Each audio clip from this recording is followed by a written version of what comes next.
another soldier out! Take another soldier out! Iran, you make us proud! Iran, you make us proud! Take another soldier out! Take another soldier out! Hezbollah, you make us proud! Hezbollah, you make us proud! Take another soldier out! Take another soldier out! You're at a private university in the United States of America where they're saying take another soldier out. Okay, so I'm leaving the president's office, or not the president's office, but the building where the president's office is. I walked up the stairs as I was told to, and I was met with a lady who said that I could not get access to the president or provost's office, and that I could not even request a meeting because they're at lunch and their doors were closed. I think they stopped me from going in and even getting close to it, and they were probably notified that I was headed in something. But yeah, no luck, no comment from the president or provost of Swarthmore about the chance about service members being killed. Not good. Ridiculous, man. Now you gotta sit back and run that back in your head for a second, right? These students in America chanting for another soldier to be taken out. Oh, I didn't get my position together. I don't get myself together. But think about that for a second. Not protesting policy, not debating ideas. They're literally celebrating harm. And here's the part nobody wants to say. This isn't random. We know how this was curated up. This is what happens when people are taught to hate the country they benefit from while feeling morally superior for doing it. But don't get distracted yet, because what's happening outside the system is one thing. But what's happening inside it, my fault, y'all, distracted. This is where it gets real. Megyn Kelly gets on her TV show and basically says she's upset because Donald Trump basically threatened the whole entire civilization of Iran. I'm sick of this shit. You know, I tried. I'm sick of this shit. What are you sick of, Megyn? Because as far as I'm concerned, Donald Trump has been like this the last decade. Someone you have supported, you contributed of him winning both terms. You know how this man is. You know how he operates. He did the same thing with China and the tariff, and he's going to continue doing the same thing. That's his negotiation tactic, so why are you surprised? You know what I think. Between you, Tucker Carlson, and Candace Owens, you know what I think. I think we have gotten to a point where conservativeness media is so much competition in right now. There's so much competition here right now. Everybody trying to be different, right? The incline of conservativeness media, right? And you know what I think? I think you realize amongst you and Candace and Tucker, you all realize that you all got to separate yourselves from that, right? It's time to the switcheroo, right? Get that attention, get them views up, get that talking going, them debates going. That's what I think. You don't shut your ass up talking about some, oh, you acting surprised. Surprise of what? Surprise of what? What are you talking about? What are you talking about? How about if you don't like it, you run for fucking president? How about that? You run for fucking president and you tell us your bright idea of handling a fucking regime that wants death to America in an apocalyptic fucking world. How about that, Megyn? You said you got all the bright damn. I'm sick. You sick of it in your mansion with your audience and your money and your pretty little blonde hair with all your nice little makeup on. What the fuck are you sick of? Shut your ass up. I'm sick of it. I tell you, boy, the privilege in this country is, you know, sometimes I understand why people in other countries think that Americans are so spoiled. I'm serious. You all have to agree with me. I'm serious. When you come across people, third world countries and just everywhere else, really, you know, I understand why they know, why they think that Americans are spoiled. I'm serious. You sick of what, Megyn? What are you sick of? Now you see it shifting, because this isn't left versus right anymore. This is definitely internal. I want to turn this. Hold on, let me see something.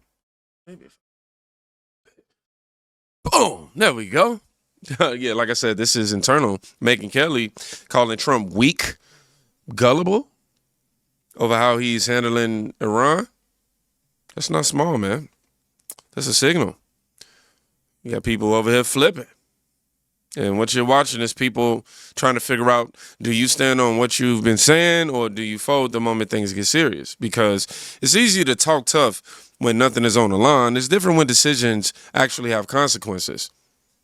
But if you thought that was tension, this next one, this is where people start asking questions they weren't ready to ask before. We have to be realistic about the Republican Party. The Republican Party needs burned to the ground. It's completely controlled. So let me get this straight. After nearly 9 years of riding DJT's coattail, using the MAGA movement, getting her way into a position of power in Congress, making roughly $22 million of profit in the stock market, and then leaving right as her lifelong pension is about to kick in, all of a sudden, it's time to burn down the Republican Party.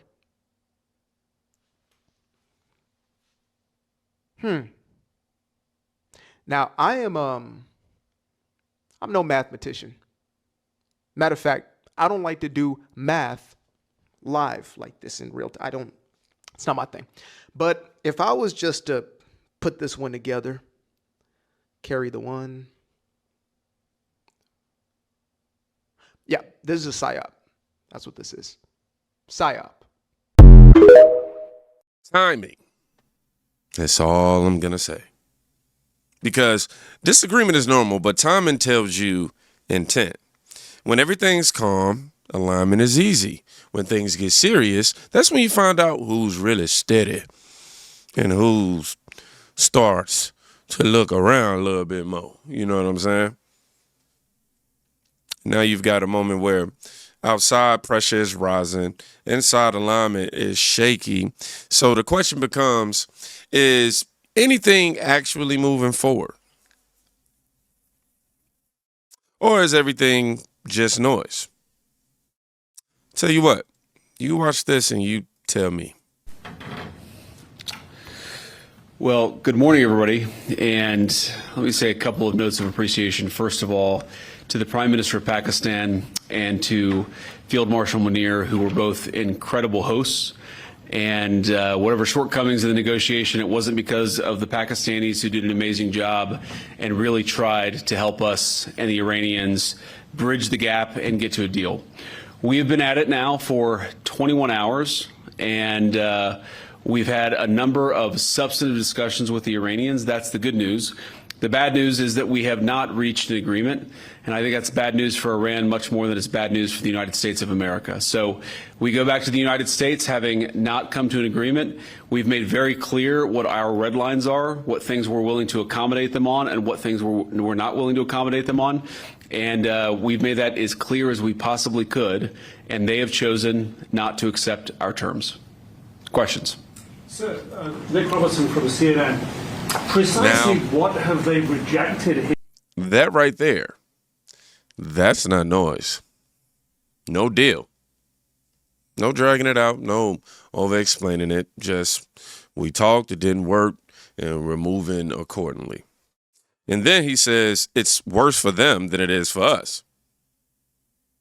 That's not emotional, y'all. That right there is called positioning. That's what it looks like when someone isn't trying to win approval. They're operating off of outcome. And once the tone is set, everything else starts making more sense. I want to go ahead and read this, what we have from Donald Trump, who just posted this. So there you have it. The meeting went well. Most points were agreed to, but the only point that really mattered, nuclear, was not. Effective immediately, the United States Navy, the finest in the world, will begin a process of blockading any and all ships trying to enter or leave the Strait of Hormuz. At some point, we will reach an all being allowed to go in, all being allowed to go out basis. But Iran has not allowed that to happen by merely saying there may be a mine. Wait, let me make sure I read that right. There may be a mine out there somewhere that somebody knows about but them. I'm sorry, but no, that's somebody that nobody knows about but them. Excuse me, y'all. Dyslexic. This is world extortion. And leaders of countries, especially the United States of America, would never be extorted. have also instructed our Navy to seek and interdict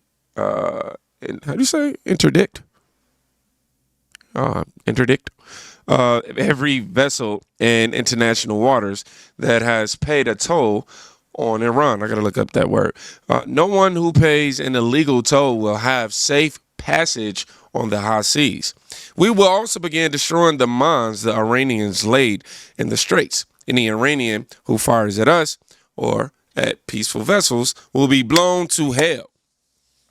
Trump is not playing. Iran knows better than anyone how to end the situation, which has already devastated their country.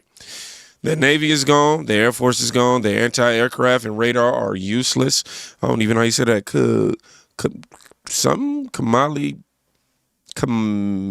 Yeah. And the Air Force is gone. Their anti-aircraft and radar are useless. Oh, I already read that part. And most of their leaders are dead, all because of their nuclear ambition. The blockade will begin shortly. Other countries will be involved with the blockade. Iran will not be allowed to profit off this illegal act of extortion. They want money, and more importantly, they want nuclear. Additionally, and at an appropriate moment, we are fully locked and loaded. And our military will finish up the little that is left of Iran. President Donald J. Trump. So yeah, excuse the reading there. It wasn't the best, but we're going to get to it together. And I'll just say, there it is. It didn't work.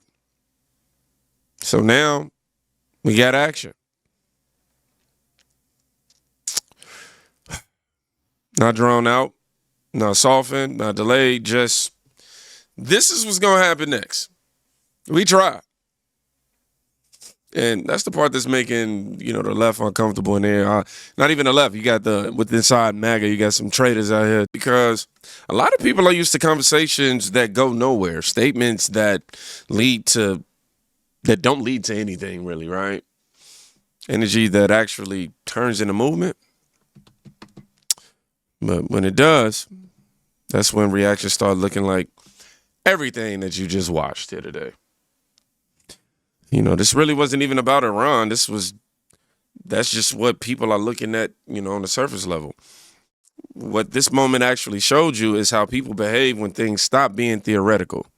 Because it's easy to have opinions when nothing's happening, right? It's easy to sound strong when there's no real consequence behind your words. But the second that things get real, you start seeing a different version of everybody. Some people get louder because noise feels like control to them. Some people start distancing themselves because they're not comfortable with where things might go. Some people switch up and try to reframe it like we're always on a different page. And then there's people who don't do any of that at all. No speeches, no emotional swings, no need to convince you, they just move.